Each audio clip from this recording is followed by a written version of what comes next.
check engine itong Toyota Wigo. Yung binabasa niya V0443 force valve, low circuit A,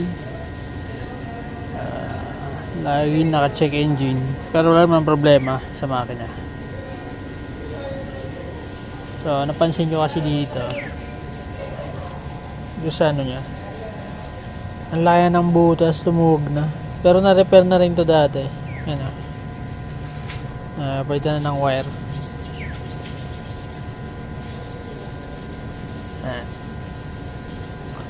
So yung napansin ko, umurong yung isang socket. Ito, isang connector umurong. Ito, tulak natin siya. Then wala ito masikipan. Ito yung maliit na panungkit dito. Wala masikipan natin. Sungkitin natin to.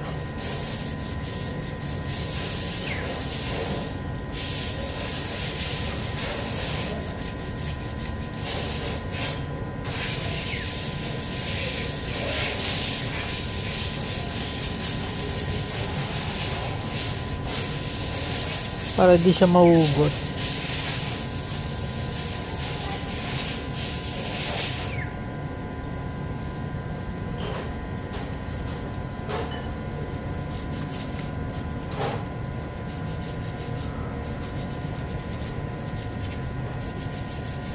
Yun.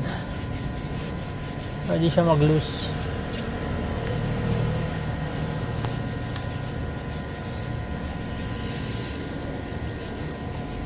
Yan. Para di siya mag-loose mga boss.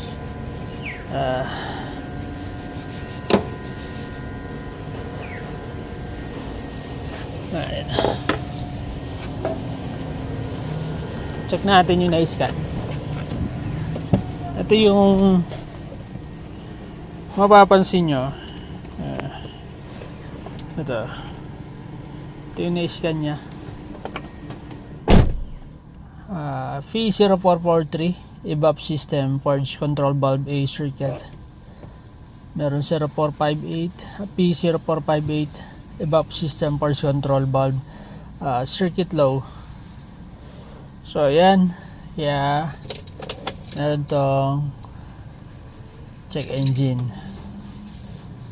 So i-reset ko muna kasi nice ko yung lost connection. Erase muna natin mga boss.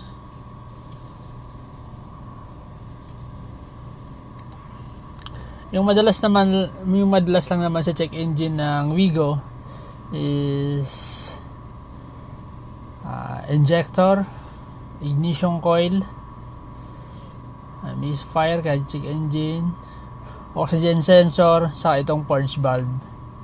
Yun yung madalas nagkakos ng check engine dito sa Wigo. So yan yung nakikita nyo, no fault codes detected na siya, na reset na natin. So try natin to paanda rin mga boss. Yan, paanda rin natin. Makita nyo pa yung check engine. Yan, nawala na yung check engine nya. Yan o. Yan. So ang gagawin natin, ibabalik ko muna yon, then i-road test ko mga boss. Patayin ko muna. Yan. So para maano natin, no fault code na siya. So yun yung madalas dyan sa Toyota Wigo, kasi medyo mapalag kasi yung ano nito, yung medyo mapalag yung engine kasi 3 cylinder. Kaya minsan naglo-loose yung wire. Minsan niya may mga time pa yan na buo yung mismong labas yung wire, pero yung copper niya, yung tanso sa loob putol. Yan, naka-encounter din ako ng ganun mga boss. Yan, lagi na check engine. So matitrace mo siya pag hinawakan mo, or gumamit ka ng multi-tester pag chinek mo yung continuity. Yan ang madalas dyan sa Wigo. So ngayon nag-loose kasi na-repair naman na dati yung wire. Ngayon nag-loose siya, umatras, kaya nag-check engine ulit. So binalik natin, tapos sinikipan natin yung socket para hindi na siya mahugot. So balik lang muna natin yon, tapos road test natin mga boss.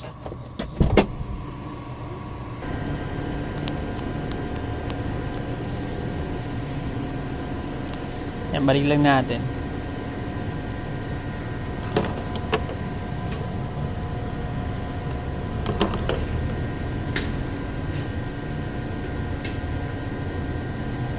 Nagawa na rin naman to.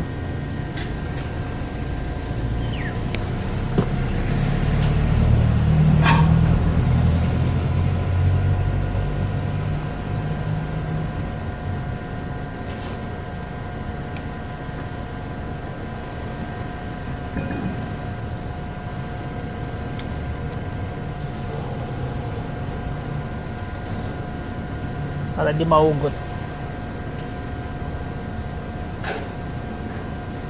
Tapos meron nakalagay na cable tie ito.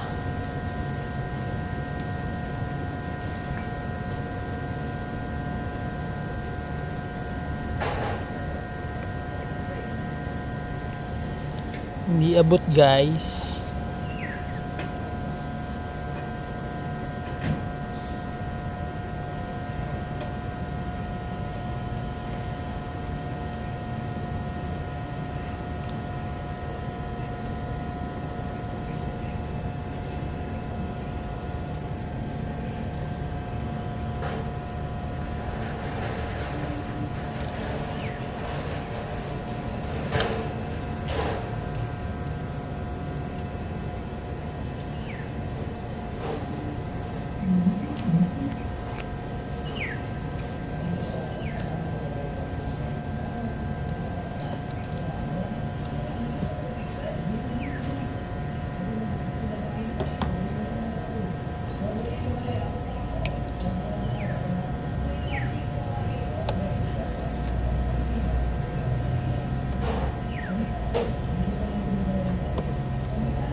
Lagyan natin to.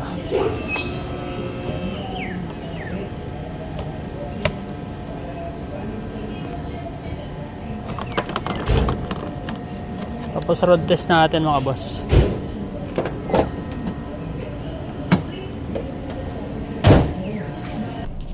So road test muna natin mga boss. Ayan muna. Road test muna natin siya. Yung check engine niya.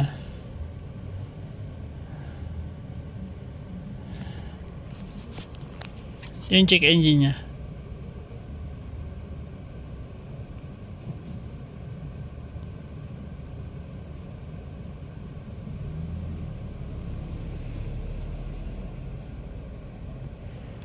Yan. Yan mga idol. Wala na siyang check engine. So obserbahan na lang.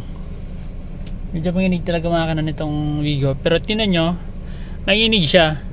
Pero yung RPM niya naka-steady sa 1 kapag naka-aircon. Yan, naka-steady pero manginig talaga. Kaya madalas naglo-loose yung wire ng Wigo. Lalo na dun sa part na ignition coil, injector, force valve. Yan.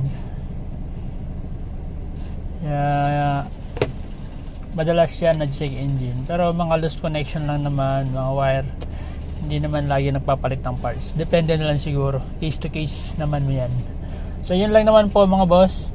Maraming salamat sa patuloy na subscribe na nanonood ng ating video. Sana po makakuha kayo ng idea o makatulong sa inyo, lalo na sa mga car owner. Maraming salamat. God bless.